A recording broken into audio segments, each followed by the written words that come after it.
Hello everyone, welcome to Ambition Academy. आज हम लोग क्लास 10th आईसीएसई का चैप्टर नंबर 1 फोर्स स्टार्ट करेंगे। इस चैप्टर में हम फोर्स के अलावा और बहुत से टॉपिक पर डिस्कस करेंगे। उन टॉपिक का एक क्विक रिवीजन हम यहाँ देख लेते हैं। हम फोर्स के साथ साथ मोशन और मोशन के टाइप्स भी पढ़ेंगे।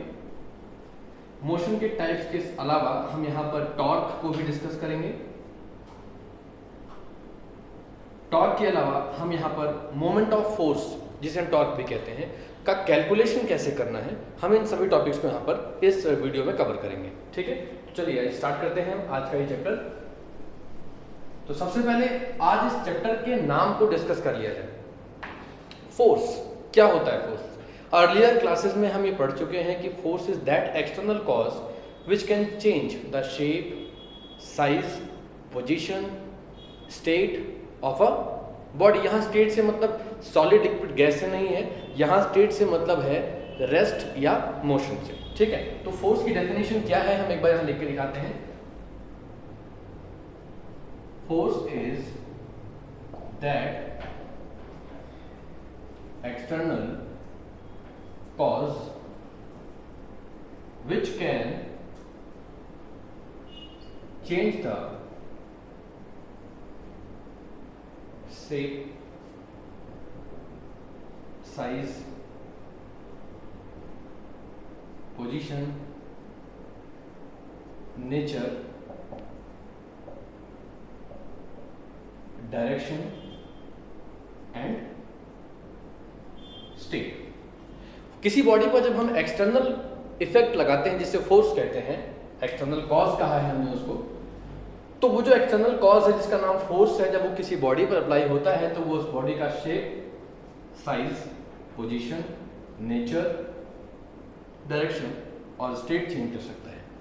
ठीक है, इतनी चीजों में वो यहाँ पर कन्वर्जन आ सकता है जब हम किसी बॉडी पर फोर्स अप्लाई करते हैं। तो यहाँ पर हम स्टेट किस तरीके से चेंज होता है जब किसी बॉडी पर फोर्स अप्लाई करते हैं, हम इसके बारे में यहाँ डिस्कस करेंगे। तो जब हम किसी बॉडी पर फोर्स अप्लाई करते हैं, हम पहले भी क्लासेस में पढ़ चुके हैं, 9th क्लास में हमने पढ़ा है, या हम आगे भी पढ़ेंगे कि जब किसी बॉडी पर आप फोर्स अप्लाई करते हैं तो क्या होता है कि बॉडी में डिस्प्लेसमेंट होता है।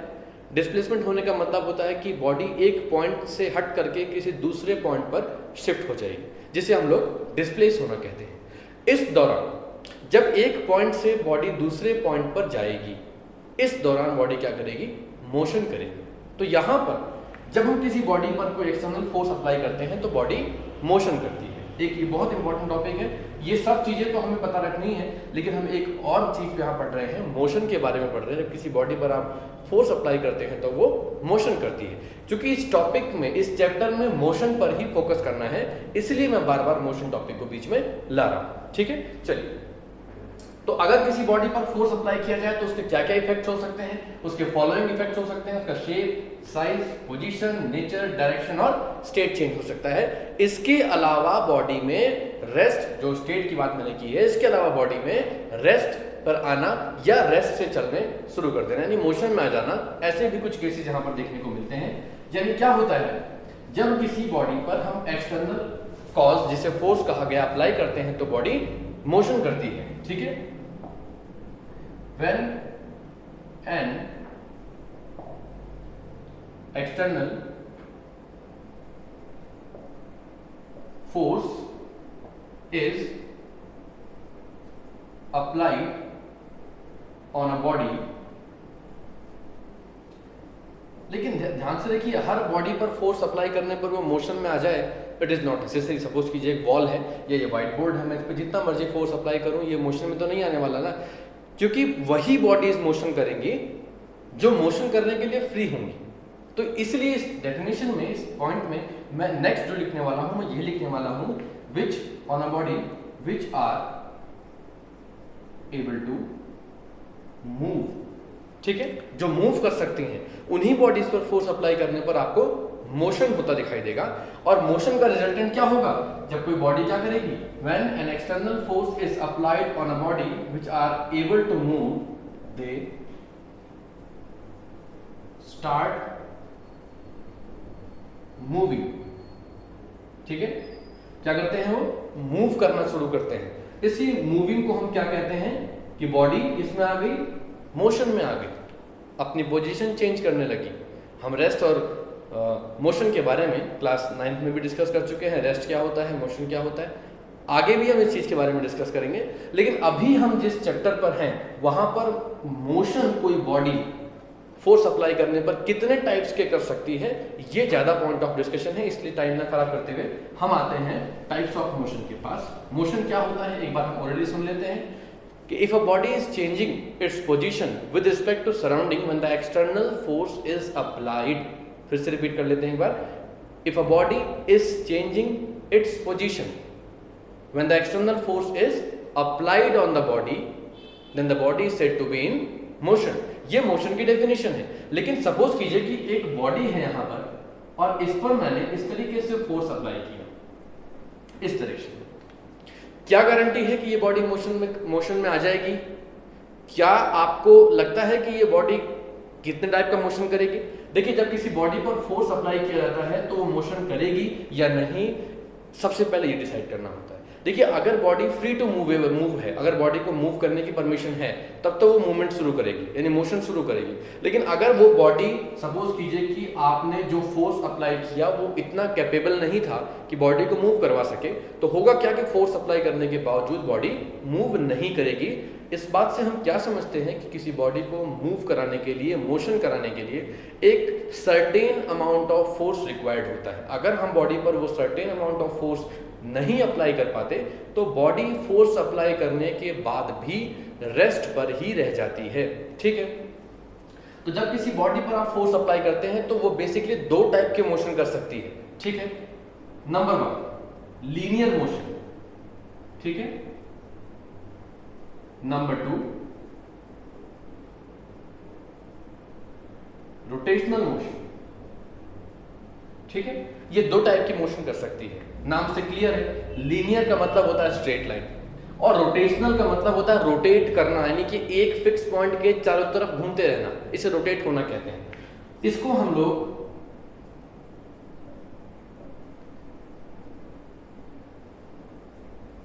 ट्रांसलेशनल मोशन भी कहते हैं। ठीक है, और ये रोटेशनल मोशन हमारे सामने है। तो जब किसी बॉडी पर आप फोर्स अप्लाई करते हैं तो रिजल्टेंट में हमें मोशन मिलता है। अगर हम मोशन के टाइप्स की बात करें तो बॉडी पर फोर्स अप्लाई करने पर दो टाइप का मोशन मिलता है। The first one is linear motion and the second one is rotational motion. तो लीनियर मोशन क्या होता है, रोटेशनल मोशन क्या होता है, अभी हम इनके बारे में डिस्कस कर लेते हैं। चलिए देखते हैं आगे लीनियर मोशन क्या होता है और इसकी क्या डेफिनेशन। लीनियर मोशन, ठीक है, if a body is moving in a straight line when the external force is applied to it, then the body is said to be in linear motion। ये definition है linear motion की कि if a body is moving in a straight line. ध्यान रखिएगा, straight line बहुत important यहाँ पर term है। यहाँ डायरेक्शन से कोई मतलब नहीं, लाइन स्ट्रेट होनी चाहिए। आप किसी भी डायरेक्शन में मूव करें लेकिन आप स्ट्रेट लाइन पर ही चलें, डायरेक्शन कोई भी हो।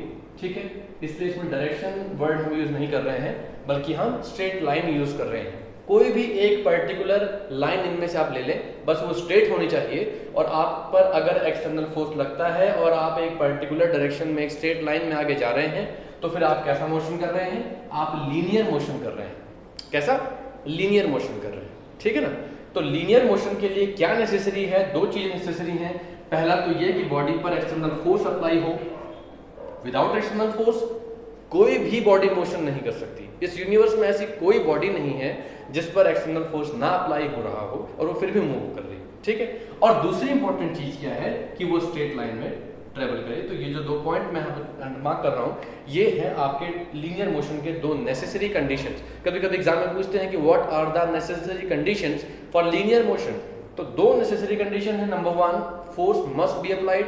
Number 2, the body should move in a straight line और अ स्ट्रेट पाथ। ये 2 पॉइंट यहाँ पर हम आपके सामने रखते हैं, ठीक है। चलिए अब आगे बढ़ते हैं। सपोज कीजिए कि एक बॉडी जिसको आपने फ्री कर दिया था मूव करने के लिए, तो उस पर जब फोर्स लगाया तो उसने क्या मोशन शो किया? लीनियर मोशन शो किया। लेकिन अगर मैं एक ऐसी बॉडी को ले लूं जिसको आपने एक पॉइंट पर फिक्स कर दिया हो, ठीक है, और अब आप उस पर दूसरे एंड पर फोर्स अप्लाई कर रहे हैं, तो अब क्या होगा? क्या अभी भी बॉडी स्ट्रेट लाइन में ट्रेवल करेगी या कुछ और होगा? अब देखते हैं इस चीज के बारे में। मैं इस डस्टर को एज एग्जांपल आपके सामने रखता हूं। सपोज कीजिए कि ये हमारा डस्टर वो बॉडी है जो फिलहाल फ्री है मूव करने के लिए, और मैंने यहां से इस मार्कर से फोर्स अप्लाई किया, तो क्या होगा? ये इस तरीके से स्ट्रेट पाथ पर आगे जा रहा है, ठीक है। इसे कौन सा मोशन कहेंगे आप? इसे आप कहेंगे लीनियर मोशन। लेकिन क्या होगा अगर मैं इस डस्टर के एक पॉइंट को यहां पर फिक्स कर देता हूं और यहां से दूसरे वाले एंड से इस फिंगर से फोर्स अप्लाई कर रहा हूं? तो अब आप देख सकते हैं कि हमारे डस्टर का एक एंड तो फिक्स हो गया, लेकिन दूसरा एंड अभी भी मूव कर रहा है। लेकिन अब वो स्ट्रेट लाइन में मूव नहीं कर रहा है, बल्कि वो एक फिक्स पॉइंट के चारों तरफ मूव कर रहा है। तो इस कंडीशन को क्या कहा जाएगा? ये लीनियर मोशन तो बिल्कुल नहीं है, क्योंकि लीनियर मोशन में बॉडी स्ट्रेट लाइन में चलता है। यहां पर क्या हो रहा है कि एक पॉइंट तो फिक्स हो गया, लेकिन दूसरा पॉइंट अभी भी मूव कर रहा है। तो इसी मोशन को हम क्या कहते हैं? रोटेशनल मोशन कहते हैं। क्या कहते हैं? Rotational motion. रोटेशनल मोशन, ठीक है। तो रोटेशनल मोशन की क्या डेफिनेशन होगी कि अगर किसी एक बॉडी को एक पॉइंट पर फिक्स कर दिया जाए, कोई जरूरी नहीं है कि आप उसके एक एंड को ही फिक्स करें, ठीक है, आप यहां बीच में फिक्स कर सकते हैं, है कि नहीं। अब अगर मैं इस एंड पर या इस एंड पर या दोनों एंड्स पर फोर्स लगाऊं, तो बॉडी क्या करेगी? मोशन करेगी। लेकिन यहां ध्यान रखना है कि जब आप दोनों एंड्स पर फोर्स लगाएं, तो यहां पर एक कंडीशन है। वो कंडीशन क्या है वो हम वीडियो में आगे अभी हम डिस्कस करेंगे। फिलहाल तो हम रोटेशनल मोशन के डेफिनेशन को एक बार देख लेते हैं कि क्या है। तो रोटेशनल मोशन में क्या होता है कि जब हम किसी बॉडी को के एक पॉइंट को फिक्स कर देते हैं और हम दूसरे वाले पॉइंट पर फोर्स अप्लाई करते हैं, then the body starts moving through the fix point. उस फिक्स पॉइंट के चारों तरफ वो मूव करना शुरू कर देती है ना। तो रोटेशनल मोशन की डेफिनेशन लिख देते हैं कि when the one end of the body is fixed, जिसे हम पाइवोटेड भी कह देते हैं, है ना। कुछ लोग पिवोटेड कहते हैं, कुछ लोग पाइवोटेड कह देते हैं। इसका मतलब होता है कि आप किसी बॉडी को किसी एक पॉइंट पर रोक देते हैं, वो वाला पॉइंट जहां से बॉडी नहीं मूव करेगी उसे फिक्स पॉइंट या पाइवोटेड पॉइंट कह देते हैं, ठीक है। Fix point when the one end of the body is fixed and the force is applied to the other end, the body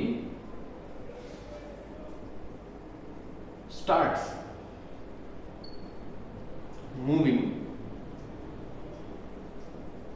around that fixed point, ठीक है। And this type of motion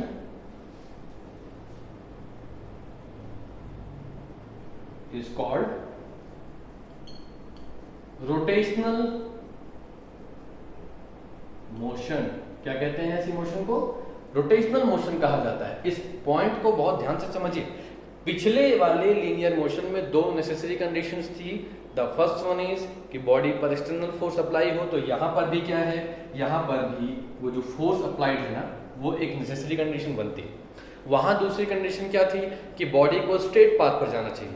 यहां पर necessary condition क्या है कि body का एक point fix होना चाहिए और बॉडी जो है ना वो उस फिक्स पॉइंट के चारों तरफ क्या करना चाहिए? मूव करना चाहिए। ये किसी भी रोटेशनल मोशन के लिए नेसेसरी कंडीशन है। बात समझ आ रही? जैसे हमारी घड़ी है ना, तो घड़ी में क्या होता है कि तीनों सुइयां, कोई भी एक सुई आप ले लीजिए, चाहे वो मिनट हैंड हो, चाहे वो आर हैंड हो, चाहे वो सेकंड का हैंड हो, उनका एक पॉइंट फिक्स होता है और दूसरा एंड मूव कर रहा होता है। तो हमारी घड़ी क्या कर रही है, वो रोटेशनल मोशन कर रही है, ठीक है ना, क्योंकि उसका एक एंड हमने फिक्स कर दिया है, कहीं पे पाइवोट कर दिया है, और दूसरे एंड पर जब फोर्स लग रहा है तो वो इस तरीके से मूव कर रहा है। तो ये है रोटेशनल मोशन का डेफिनेशन। अब रोटेशनल मोशन में कुछ कंडीशंस अप्लाई होती हैं। देखिए, कोई भी बॉडी अकेले सिंगल फोर्स पर रोटेट नहीं कर सकती, ये आप ध्यान रखिएगा। किसी बॉडी पर जब आपको रोटेशन लगाना है तो रोटेशन लगाने के लिए उसके एक पॉइंट को फिक्स करना है और दूसरे वाले पॉइंट पर फोर्स लगाना है। जिस पॉइंट को आपने फिक्स किया है, आपको क्या लगता है कि उस पर आपने कोई फोर्स अप्लाई नहीं किया? नहीं। जब हम किसी पॉइंट को फिक्स करते हैं, इसका मतलब है कि हमने उसे किसी फोर्स को अप्लाई करके रोक दिया है और अब दूसरे एंड पर हम फोर्स लगा रहे हैं। इसका मतलब क्या है कि हम बॉडी के दोनों एंड्स पर फोर्स अप्लाई कर रहे हैं। एक फोर्स इसे मूव नहीं करने दे रहा है और दूसरा वाला फोर्स इसे मूव करने दे रहा है, यानी दोनों एंड्स पर फोर्स अप्लाई हुआ है। एक फोर्स इसमें मोशन प्रोवाइड कर रहा है, एक फोर्स इसके मोशन को इंक्रीज नहीं होने दे रहा है। तो यानी जब किसी बॉडी को रोटेट कराना है तो उसके ऊपर फोर्सेस लगाने बहुत जरूरी होते हैं, ठीक है ना। चलते हैं आगे। अब ध्यान से सुनिए, किसी भी बॉडी को रोटेट कराने के लिए हम एक टर्म यहां पर यूज कर रहे हैं और ये बहुत कॉमन टर्म है, आप एग्जाम में इसको कई बार सुनेंगे। टॉर्क यूज करना होता है। टॉर्क क्या होता है? Torque is that external force which provides the rotation, which starts rotating a body, उसे हम टॉर्क कहते हैं, ठीक है ना। तो टॉर्क क्या होता है, इसका एक नाम और भी होता है। टॉर्क को हम लोग मोमेंट ऑफ फोर्स के नाम से भी जानते हैं। ये दोनों नाम इसी के हैं। बेसिकली कॉमन नेम ये वाला है, हम मोमेंट ऑफ फोर्स ज्यादा यूज करते हैं अभी 10th क्लास में, लेकिन जब हम बड़ी क्लासेस में जाते हैं, हायर क्लासेस में जाते हैं, 11th 12th में आते हैं, तो मोमेंट ऑफ फोर्स के बदले हम वहाँ टॉर्क यूज करते हैं। इसलिए आपको दोनों पता होने चाहिए, ठीक है ना। इसको रिप्रेजेंट किससे कहते हैं, किससे करते हैं? आप उल्टा जे बना लीजिए, ये देखिए, इसे टाउ पढ़ते हैं, टाउ, ठीक है ना। तो टॉर्क का रिप्रेजेंटेशन टाउ से करना होता है। इसका मोमेंट ऑफ फोर्स भी नाम है। दोनों में से आपको जो सुटेबल लगे आप वो नाम यहां पर यूज कर सकते हैं। तो देखते हैं मोमेंट ऑफ फोर्स क्या है और ये कैसे काम करता है, ठीक है। आइए चलिए, तो हमें किसके बारे में बात करनी है? टॉर्क के बारे में बात करनी है, ठीक है, या जिसे मोमेंट ऑफ फोर्स कहते हैं, हमें इसके बारे में बात करनी है, मोमेंट ऑफ फोर्स। तो जब किसी बॉडी पर आप एक्सटर्नल फोर्स अप्लाई करते हैं और एक्सटर्नल फोर्स अप्लाई करने पर जब वो बॉडी रोटेट करना शुरू कर देती है, तो फिर उस फोर्स को, जो बॉडी में रोटेशन प्रोवाइड कर रहा है, जो रोटेशन जनरेट कर रहा है, उस फोर्स को हम मोमेंट ऑफ फोर्स कहते हैं, या जिसे हम लोग टॉर्क नाम से भी जानते हैं, ठीक है ना। तो टॉर्क की डेफिनेशन और फॉर्मूले में एक बहुत अच्छा कॉम्बिनेशन है कि अगर आपको फॉर्मूला पता है ना, तो आप उसकी डेफिनेशन भी लिख सकते हैं। तो टॉर्क या मोमेंट ऑफ फोर्स की क्या डेफिनेशन है?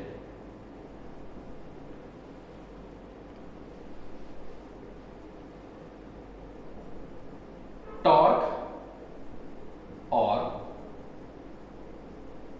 Moment of force is defined as the product of force and perpendicular distance. अब थोड़ा सा कंफ्यूजन आपको हो रहा होगा, सर परपेंडिकुलर डिस्टेंस क्या है? फोर्स तो आप समझ ही गए कि बॉडी पर फोर्स लगाना है तभी तो मोशन होगा, और इसमें नाम भी तो मोमेंट ऑफ फोर्स है, तो फोर्स तो नेसेसरी है, लेकिन ये परपेंडिकुलर डिस्टेंस क्या है? तो अगर आपने इस डस्टर के एग्जाम्पल पे ध्यान दिया होगा तो आपने क्या देखा कि मैंने अपनी फिंगर से जब इस पर फोर्स अप्लाई किया, मैं फिंगर के बदले मार्कर यूज कर लेता हूं, तो आप देख सकते हैं इस तरीके से फोर्स अप्लाई करना पड़ा, है ना। यानी रोटेशन के लिए हर बार मेरा मार्कर मेरे डस्टर के परपेंडिकुलर था। रोटेशन के लिए सबसे नेसेसरी कंडीशन है कि जो फोर्स अप्लाइड है वो आपके सरफेस पर परपेंडिकुलरली अप्लाई हो रहा हो, तभी आपको रोटेशन देखने को मिलेगा, अदरवाइज आप बॉडी को रोटेट नहीं कर सकते। तो सपोज कीजिए ये एक साइकिल है या व्हील समझ लेते हैं, ये उसका फिक्स पॉइंट है, साइकिल का व्हील देखा ही हम लोगों ने। अब अगर इसको हमें घुमाना है तो हम क्या करते हैं, इसके ऊपर टेंजेंशियली, अब टेंजेंट का मतलब समझते हैं ना आप लोग, किसी सर्कल पर खींची गई वो लाइन जो उसको टच करते हुए जाए उसे टेंजेंट कहते हैं। तो इस सर्कल के सरकमफेरेंस पर या इस व्हील पर जब मैं यहां पर टेंजेंशियली कोई फोर्स लगाऊंगा, क्या लगाऊंगा, फोर्स लगाऊंगा, तो ये रोटेट करेगा, ये रोटेट करेगा, है ना। अब जैसे जैसे मैं अमाउंट ऑफ फोर्स इंक्रीज करूंगा वैसे वैसे क्या होगा, इसका जो मोशन है उसका रेट भी बढ़ता जाएगा, है ना। तो क्या किसी बॉडी का मोशन केवल फोर्स पे डिपेंड करता है? कम से कम आपके रोटेशनल मोशन में तो ऐसा नहीं होता। लीनियर मोशन में हम ऐसा कह सकते हैं कि वो केवल फोर्स पे डिपेंड करता है अभी के लिए, है ना। फर्दर हम जब आगे जाएंगे तो हम ये सीखेंगे कि फ्रिक्शन बहुत इंपॉर्टेंट रोल प्ले करता है लीनियर मोशन के दौरान या रोटेशनल मोशन के दौरान, लेकिन हम वहां जाएंगे तो बहुत डीप चले जाएंगे, अभी उसको हम बाद में डिस्कस करेंगे। तो आपसे मैं ये डिस्कस करना चाह रहा था कि किसी बॉडी को रोटेट कराने के लिए क्या केवल फोर्स जरूरी है? हाँ, फोर्स जरूरी तो है, लेकिन अगर किसी बॉडी के वेलोसिटी को बढ़ाना है या रोटेशन को बहुत तेज करना है तो केवल फोर्स अप्लाई करने से काम नहीं चलेगा। आपको क्या करना होगा, आपको उसका टॉर्क बढ़ाना होगा। टॉर्क, आजकल जो महंगी महंगी जो बाइक्स जो कार आती है ना, महंगी महंगी कारों में क्या होता है, उनका टॉर्क बहुत हाई होता है, यानी उनका जो फोर्स होता है ना, वो थोड़ा सा फोर्स बहुत ज्यादा मोमेंट ऑफ फोर्स जनरेट करता है, बहुत ज्यादा टॉर्क जनरेट करता है। वो ऐसा कैसे होता है, क्योंकि उन पर लगने वाला फोर्स और व्हील बेस के साथ लगा हुआ ये डिस्टेंस आपस में कैसे होते हैं, परपेंडिकुलर होते हैं। ये डिस्टेंस जितना ज्यादा होगा आप उतने कम फोर्स अप्लाई करके बॉडी को रोटेट करा सकते हैं। कभी आपने ध्यान दिया, आपके घर का ये डोर है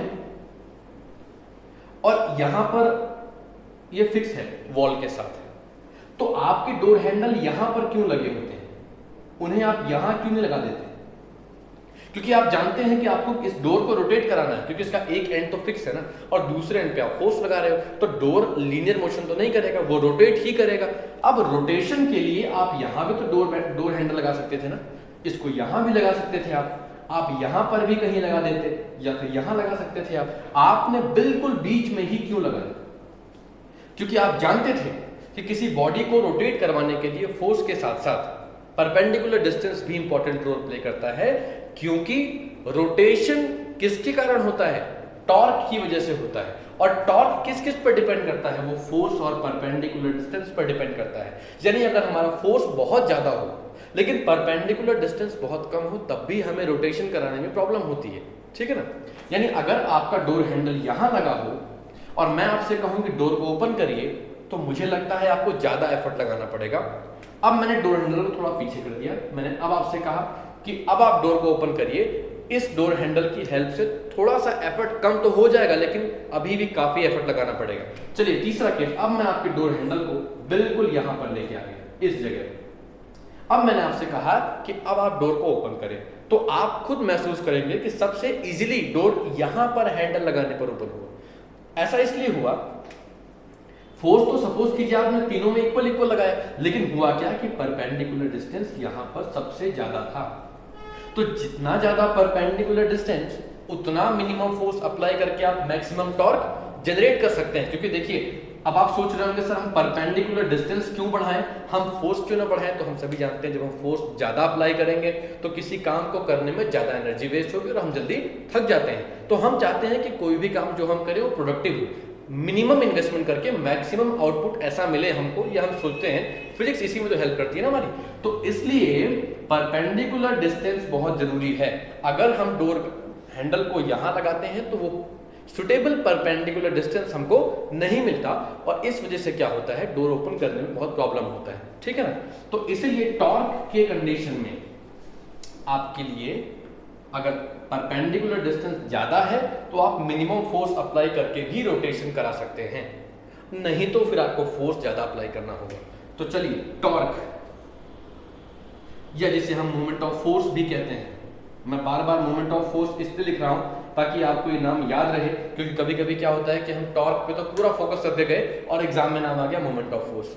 अब हम वहां सोचने लगते हैं कि मोमेंट ऑफ फोर्स क्या, तो पढ़ा ही नहीं था कभी। तो दोनों एक ही चीजें हैं। तो इसका फॉर्मूला क्या है? डेफिनेशन देख रहे हैं आप, डेफिनेशन में फॉर्मूला छुपा है, प्रोडक्ट मतलब मल्टीप्लाई, ये लीजिए, किस किस का मल्टीप्लाई, फोर्स लीजिए फोर्स लगा दिया यहाँ पर, और किसका, परपेंडिकुलर डिस्टेंस का, इनटू परपेंडिकुलर डिस्टेंस। लेकिन ये परपेंडिकुलर डिस्टेंस लेना कहाँ से है, अब बहुत बड़ा क्वेश्चन है। कहाँ से, मतलब डिस्टेंस मेजर करना है तो कहीं से तो शुरू करेंगे ना, और कहीं पे एंड करेंगे, तो इसका स्टार्ट पॉइंट क्या होगा, तो इसका स्टार्ट पॉइंट होगा from the axis of rotation, जहां से बॉडी को रोटेट करना है। जैसे आपके डोर को यहां से रोटेट करना था, तो आपका परपेंडिकुलर डिस्टेंस यहां से मेजर किया जाएगा, ये स्टार्टिंग पॉइंट है, और यहां पर डोर हैंडल लगा है, वहां पर ये खत्म हो जाएगा। तो फोर्स इनटू परपेंडिकुलर डिस्टेंस कहां से, from the axis of rotation, ठीक है। या फिर कुछ लोग इसके बदले फ्रॉम द पाइवोटेड पॉइंट भी ऐसा ले लेते हैं। तो टॉर्क को हम सिंबॉलिक फॉर्म में लिखते हैं जरा। तो टॉर्क को जब आप सिंबॉलिक फॉर्म में लिखेंगे तो क्या लिखेंगे, आप देखिए सिंबॉलिक फॉर्म लिखते हैं, क्योंकि देखिए सिंबल्स बहुत जरूरी हैं। सिंबल्स को आप यूज करने से टाइम बचाते हैं अपना। तो मैंने अर्लियर ही आपको बताया था कि हम इसके लिए टाउ यूज करते हैं टॉर्क के लिए। तो tau is equals to force into perpendicular distance, ये लीजिए, ये आपका फॉर्मूला निकल करके आ गया। तो अब आपको ये जरूर समझ में आ गया होगा कि किसी बॉडी को रोटेट कराने के लिए टॉर्क जरूरी होता है। और टॉर्क क्या होता है, तो टॉर्क बॉडी पर लगने वाले फोर्स और उसके परपेंडिकुलर डिस्टेंस का प्रोडक्ट होता है। जब ये दोनों आपस में कंबाइन होते हैं तो दे प्रोड्यूस टॉर्क, और टॉर्क क्या करता है, बॉडी को रोटेशन प्रोवाइड करता है, ठीक है। चलिए अब आगे बढ़ते हैं। अब टॉर्क को आगे कैरी करते हैं, तो अभी जरा टॉर्क के यूनिट्स के बारे में डिस्कस कर लेते हैं। मैंने अर्लियर भी आपसे डिस्कस किया है अपने पहले की वीडियोस में कि आप यूनिट्स को रटने की कोशिश मत करें, ठीक है ना। चलिए देखते हैं टॉर्क की एसआई यूनिट क्या होगी, यहां पर देख लेते हैं हम लोग, ठीक है। एसआई यूनिट टॉर्क, फोर्स किस में मेजर करते हैं, फोर्स देखो बेसिकली हम तीन तरीके से मेजर कर सकते हैं। फोर्स को हम न्यूटन से भी मेजर कर सकते हैं, है ना, डाइन में भी कर सकते हैं और केजीएफ में भी कर सकते हैं। अब ये कौन सी यूनिट है, तो ये आपकी एसआई यूनिट है। ये कौन सी है, ये आपकी सीजीएस यूनिट है। और ये कौन सी है, इसे कहते हैं ग्रेविटेशनल यूनिट कहते हैं इसको, ठीक है। इन तीनों में आप मेजर कर सकते हैं, लेकिन चूंकि मैंने यहाँ एसआई यूनिट लिखा है तो मैं फोर्स के लिए क्या यूज करूंगा, न्यूटन। तो फोर्स के लिए आ जाएगा Newton into perpendicular distance, distance कोई भी हो, परपेंडिकुलर हो या कोई और डिस्टेंस हो, यूनिट सेम रहती है, दैट इज मीटर। तो टॉर्क की एसआई यूनिट क्या हो गई, न्यूटन इनटू मीटर हो गई, ठीक है। अच्छा, तो इसकी सीजीएस यूनिट क्या हो गई, बहुत इजी है। न्यूटन का सीजीएस सिस्टम में कैसे मेजरमेंट होता है, डाइन से होता है, तो फिर क्या आ जाएगा, डाइन आ जाएगा, इनटू मीटर के बदले क्या आ जाएगा, सेंटीमीटर आ जाएगा। तो डाइन इनटू सेंटीमीटर, ठीक है ना। अब अगर मैं ग्रेविटेशनल में चला जाऊं तो ग्रेविटेशनल यूनिट क्या होगी इसकी,